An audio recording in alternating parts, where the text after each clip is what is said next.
Afinal de contas, como fazer um bom planejamento estratégico? Essa pergunta é uma pergunta muito mais complexa de responder do que ela parece. Porque planejamento estratégico é o tipo de coisa que cabe qualquer coisa que você quiser enfiar aí dentro. Você pode falar sobre cultura, você pode falar sobre metas, você pode falar sobre 200 mil coisas que cabem aí. E essa é parte do problema.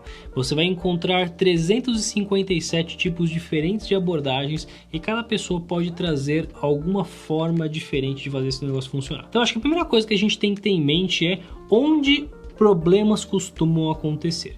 Um problema extremamente comum é a questão de missão, visão e valores.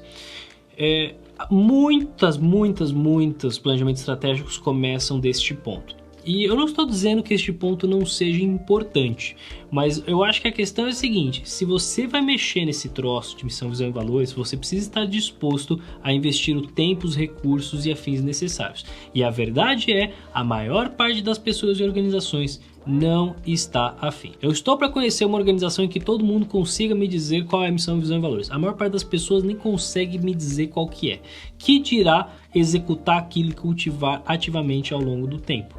Uma cultura organizacional, para ser bem estabelecida, é um troço que leva anos para ser concretizado de maneira adequada. Então, se você não está afim de fazer isso, qual é o sentido de você gastar tempo, dinheiro e esforço fazendo todos os executivos e pessoas envolvidas discutir sobre isso, não é mesmo? Eu também acho completamente inútil.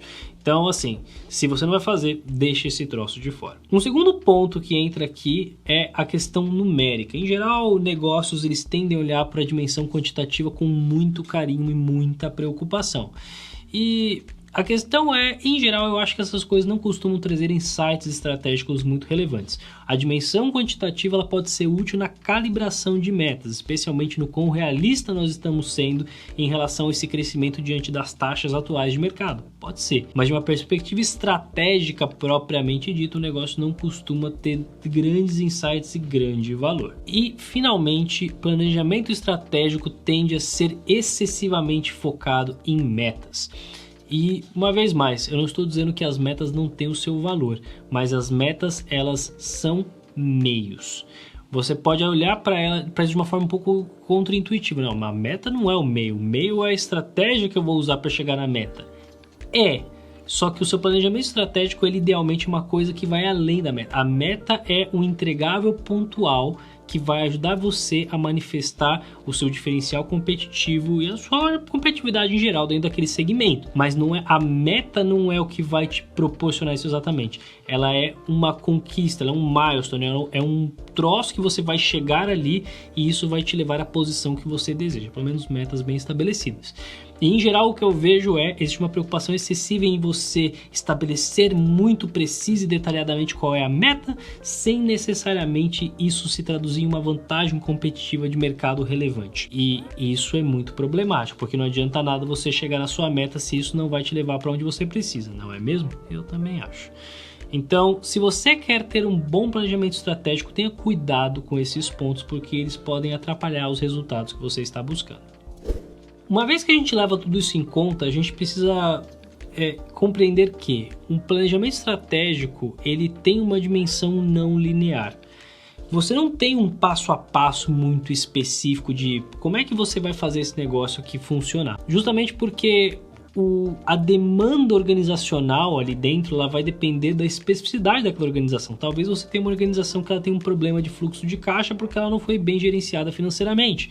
Talvez você tenha um problema de vendas porque a área de vendas ela foi, negligenciada em termos de treinamentos.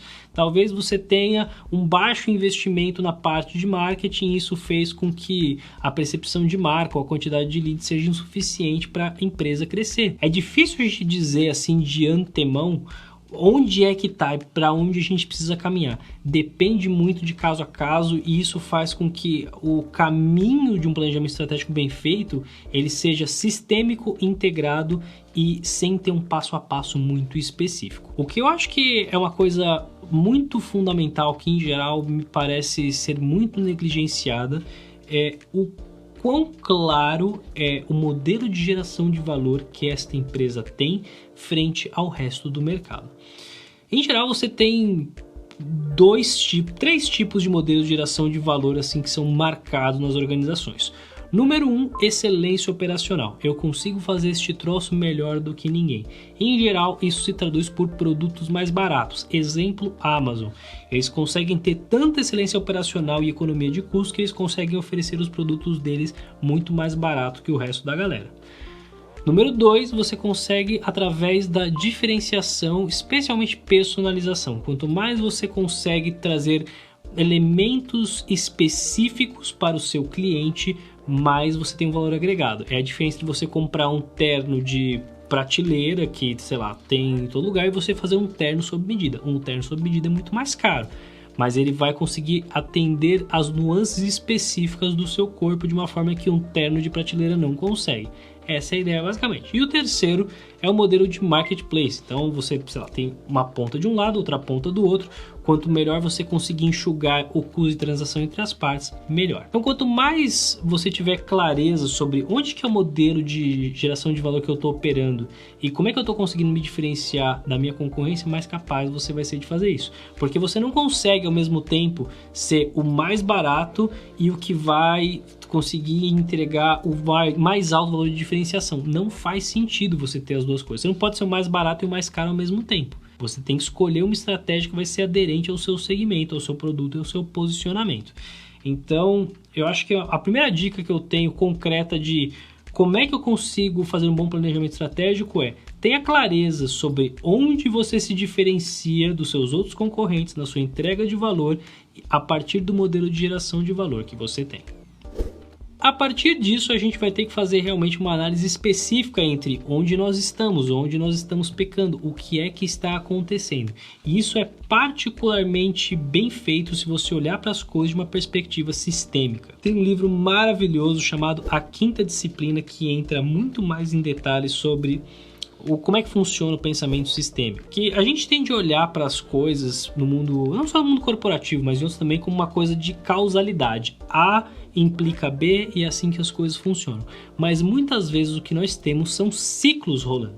Um exemplo simples que eu posso te dar é a chuva.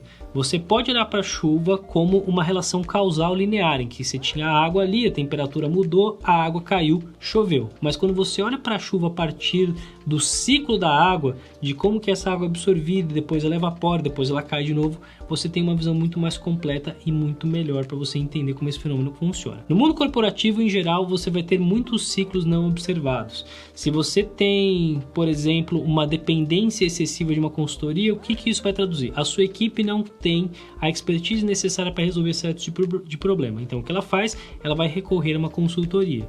A consultoria atenua o seu problema momentâneo, mas isso inibe a capacidade da sua equipe desenvolver as habilidades que ela precisa. Então, quando um novo problema desse tipo surgir, exatamente, você vai ter que recorrer novamente a essa consultoria.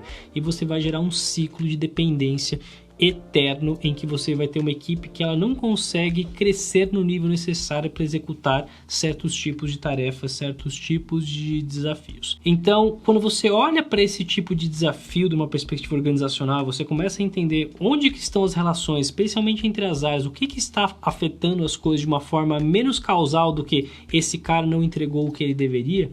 Você vai ser muito mais capaz de entender como que a gente sai deste ponto que nós estamos para o ponto em que nós queremos chegar. E a partir daí nós vamos chegar, enfim, às metas. Sim, é muito importante que você estabeleça boas metas no seu planejamento estratégico que vão te levar até onde você deseja. Se você não tem muita clareza de como fazer isso, eu te recomendo muito fortemente dar uma olhada nesse vídeo aqui sobre OKRs, que é uma metodologia incrível criada pelo Andy Grove e que vai levar o seu planejamento estratégico para o próximo nível.